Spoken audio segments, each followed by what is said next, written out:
all of this down, how do you get monetized on YouTube in 2025? There are now 2 tiers of monetization.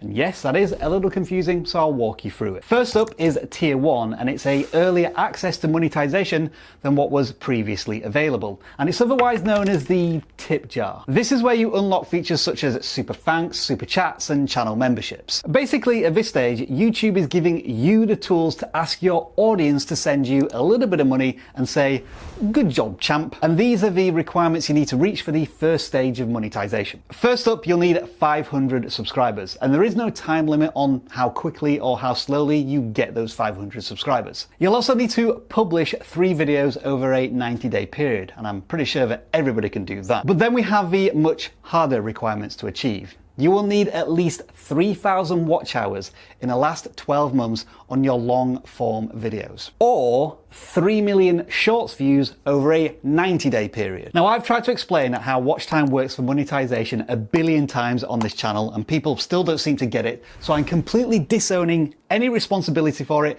and handing it over to YouTube. What you need to do is go to the YouTube studio, either on your computer or mobile device, navigate to the Earn section, and then you can scroll down to see how you're progressing through these monetization requirements. If you still don't understand it, or you think the numbers are wrong, then take it up with YouTube. Capiche? YouTube, can I ask you a question? Yes. It says here on my YouTube analytics page that I've got 3,000 hours of watch time.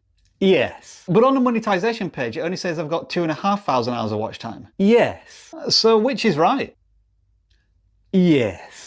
And I think this is the perfect spot to do a little bit of caring and sharing. So I want you to post a comment on how many subscribers and watch hours or views you have on your journey towards monetization. And then I want you to reply to at least one other comment and say, keep creating, you've got this. Now, in terms of how much you make from all of these super chats, super thanks, and channel memberships, that is likely to be a challenge. That's mainly because your audience, relatively speaking at this stage, is still quite small. And persuading people to part with money to financially support you will be tough because you haven't established this trust and loyalty yet. So don't quit your 9-to-5 job just yet. I don't expect you'll be earning that much, but who knows, maybe you are an infinitely better business person than I am. Next up is tier 2, and this is what everybody considers the real deal of making money on YouTube.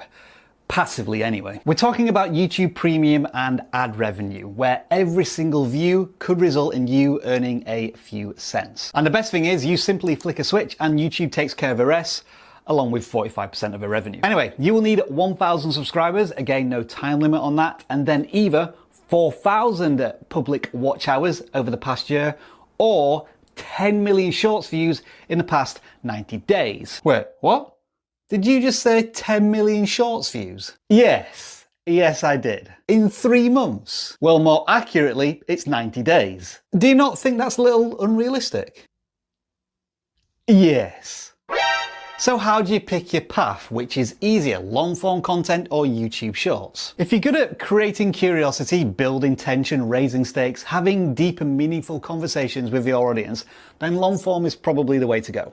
However, if you are fast, funny, and really good at grabbing somebody's attention in 2 seconds or less, and you hate making thumbnails, and shorts might be where you want to go. But can creators do both? Yes, you can. And it's incredibly easy to get into the YouTube Partner Program, as there are already 3 million creators who are earning money from videos on YouTube. Well, it is a little tougher than what he says because they are very different creative disciplines. But no matter which path you take, there is one key thing to focus on. Make content people actually want to watch, and a lot of it. And then make even more of it. There are a few more bits of admin beyond general requirements, such as no community guideline strikes, setting up 2-step verification on your channel, and creating an AdSense account. But these are all things you achieve simply by following YouTube's rules, or can be done in 5 minutes. Alright then, now we get to the part nobody likes to admit.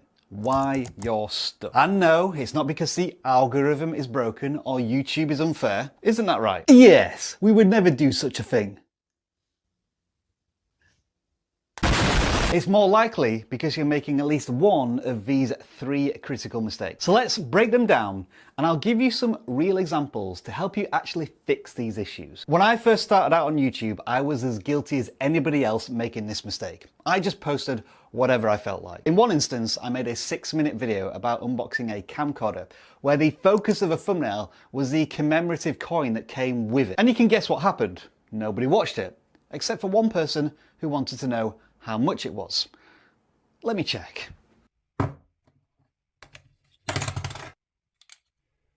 Yeah, it's still worth £5. Let me tell you why that happens. We're too emotionally attached to our own ideas. We blindly assume that if I care, then everybody else will care as well. But YouTube doesn't work that way. It serves the audience first. It cares about what viewers want. And viewers care about what helps them, what entertains them, what inspires them, what motivates them.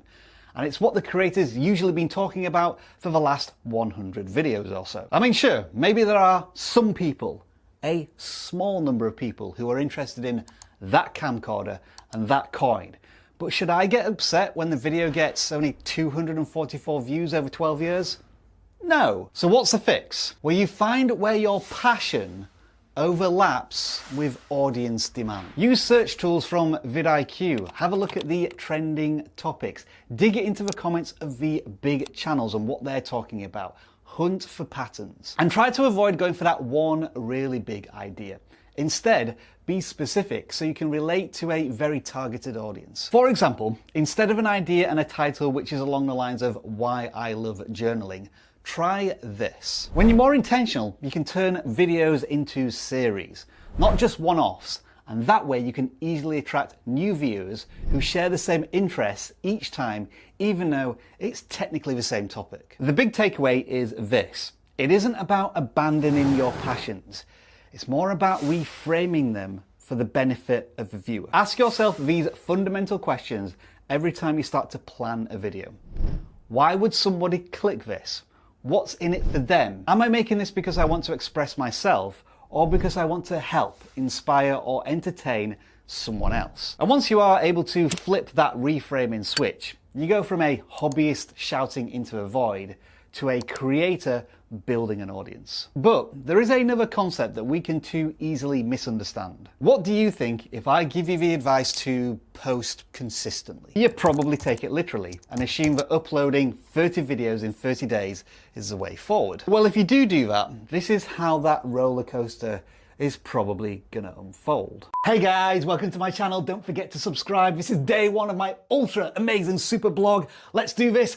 Like, smash, go! Hey guys, welcome back to my channel. It is day 7 of this super amazing blog. Don't forget to subscribe. I'm gonna show you today how I toast my brioche buns. Let's do this. Make sure to like the video. Hey guys, welcome back to my channel. It's day 30. Still nobody has subscribed yet, and I've run out of things to say, so here's my dog, Jasper, who's so bored by me that he's basically licking himself. Like the video, maybe? Guess what happens? Not much. Except your viewership doesn't grow, they tire of what you're doing, and so do you. Here's why this happens. We buy into an outdated myth that the algorithm rewards those who post the most videos. But YouTube isn't just counting video uploads. It's far more interested in how people react to those uploads. If you post 10 sloppy videos, all you're doing is reaffirming the algorithm's attitude to your videos that they're simply meh when it comes to what the audience thinks of them. So what is the fix to this? Shift from more videos to better videos. Now I do need to clarify this statement because I'm a big supporter of making a ton of videos when a creator first starts out on YouTube to learn fast. In my opinion, nothing beats experience. But there does come a point where you need to create a little less and think a little more about the types of videos you're making. And I think this is pretty much the exact inflection point. When you do seriously want to monetize your channel, you need to create smarter, not work harder. Instead of asking yourself, how many videos can I crank out this week? Ask yourself, how can I make the next video a little better than my previous video. In reality, that could mean one solid video upload every week instead of two which you're rushing. It gives you a chance to focus on certain aspects of your content, be it thumbnail design, scripting, talking in front of camera, and try and improve those techniques.